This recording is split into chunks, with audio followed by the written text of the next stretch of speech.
Chapter 1. Before time, before trees, before anything. Our story doesn't start in the lands between. Nope. It begins out there, in the distant, inscrutable cosmos. Because if there's one thing From Software loves more than punishing difficulty spikes, it's eldritch, outer gods meddling in the affairs of mortals. Enter the Greater Will. Now imagine a being so vast and so unfathomable it makes Cthulhu look like your neighborhood cryptid.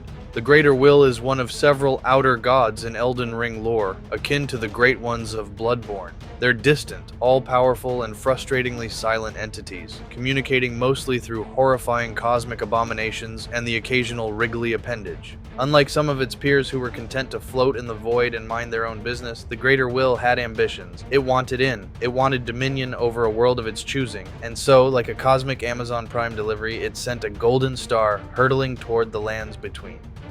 Chapter 2. The arrival of the Elden Beast and the birth of order. This star wasn't just any meteor. It carried a divine envoy, the Elden Beast. According to the Elden Remembrance, this creature was a vassal of the Greater Will. Now, vassal is an old-timey term for someone who holds land on behalf of an overlord, and in this case, the Elden Beast was here to occupy reality itself. The Elden Beast became the living embodiment of the Elden Ring, a metaphysical construct made up of runes, both great and small, that represented the fundamental laws of reality. Think of it as the world's operating system, with the Elden Beast as both antivirus software and DRM enforcement. Two of the most important principles encoded in this system were the laws of causality and regression. Causality is basically the ancient law of cause and effect, a cosmic game of dominoes. Regression, on the other hand, insists that all things yearn to return to their roots, a theme that recurs in strange, unsettling ways throughout the game. This nascent order was housed within the Erd Tree, a massive, glowing tree that would become the spiritual and literal center of the lands between. But, and this is crucial, the Erd Tree wasn't the first great tree. Life existed before it, and with this, we come to our first bit of shady, cosmic, corporate takeover. Chapter 3. The Crucible and the Erd Tree's dirty secret. Deep in the game's lore, there's mention of something called the Crucible, a primordial force where all life was once blended together in a chaotic soup of possibility. Certain incantations, like aspects of the Crucible, describe this power as ancient and vital, and remnants of it remain in the world, albeit considered impure by modern standards. So, here's the scandal. The Erd Tree was a parasite. It took over the original Great Tree and commandeered the power of the Crucible for the Greater Will's purposes. Those aligned with the old ways, Crucible Knights, Omens, and Misbegotten, were demonized and cast out as the Erd Tree's influence spread. The establishment rewrote history and scrubbed the records cleaner than a totalitarian dystopia. Evidence of this can be seen in items like the Knot Talisman, once revered and now viewed as an impurity. Inscriptions on spells like Protection of the Erd Tree even suggest that everything once stood in opposition to the Erd Tree before it subjugated them through war and holy conquest. Chapter 4. The Greater Will's Bureaucracy, the Two Fingers. As any good cosmic overlord knows, you can't run a reality-spanning metaphysical empire without middle management. Enter the Two Fingers, the Greater Will's envoys in the lands between. Picture a pair of disembodied fingers persistently wriggling to spell out the divine word. It's unsettling. It's weird. It's peak From Software. These fingers, incapable of speech but disturbingly expressive, communicated through finger readers, ancient, undying crones you encounter throughout the game. These readers interpret the gestures of the two fingers, passing down wisdom and prophecy. Or at least they used to. By the time you arrive in the lands between, most of them are desperate for purpose and finger readings. Multiple pairs of two fingers existed, usually stationed atop divine towers. Their primary function was to bless great runes and provide counsel to chosen Empyreans, acting as the Greater Will's corporeal representatives. However, even these agents had limits in space and time, sometimes requiring thousands of moons to commune with their eldritch boss.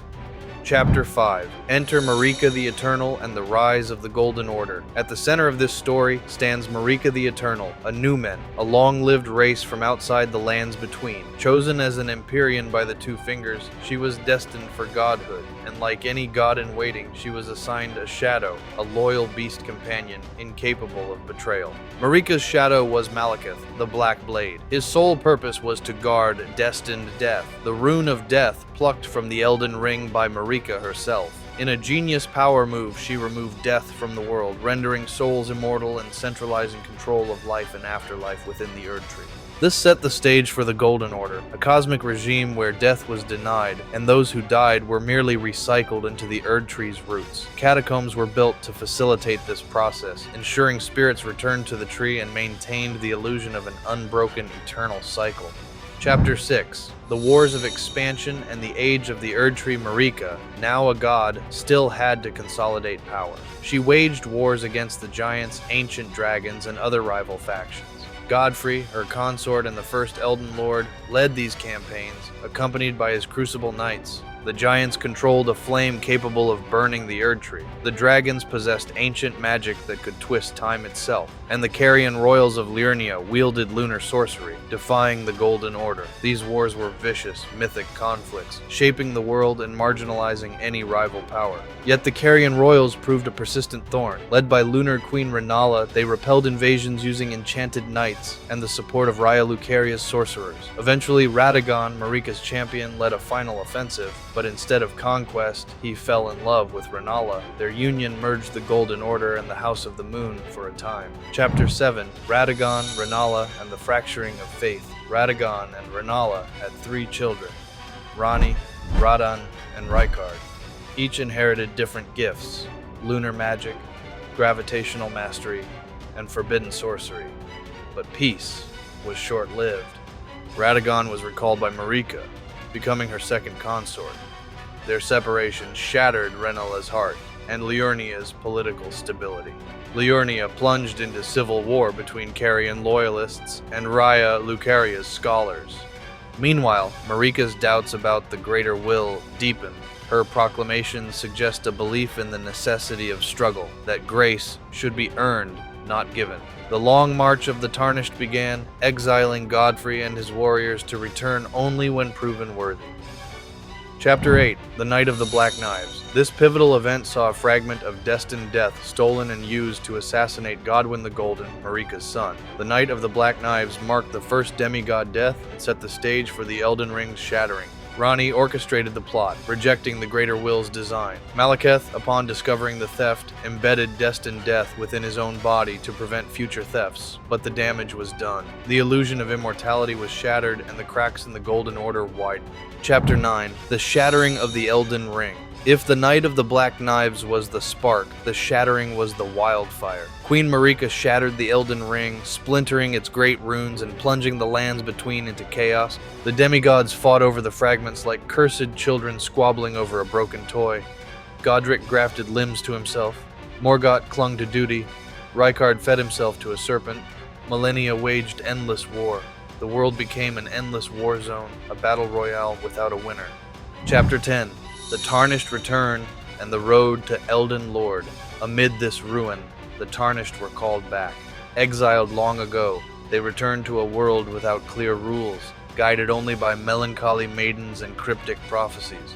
You, the player character, navigate ancient ruins, forge alliances, and decide the fate of the lands between. Whether you restore order, embrace chaos, or transcend it all, the ending reflects your choices. It's a classic From Software finale, melancholic, triumphant, and deeply ambiguous, and thus concludes one of modern gaming's greatest myths.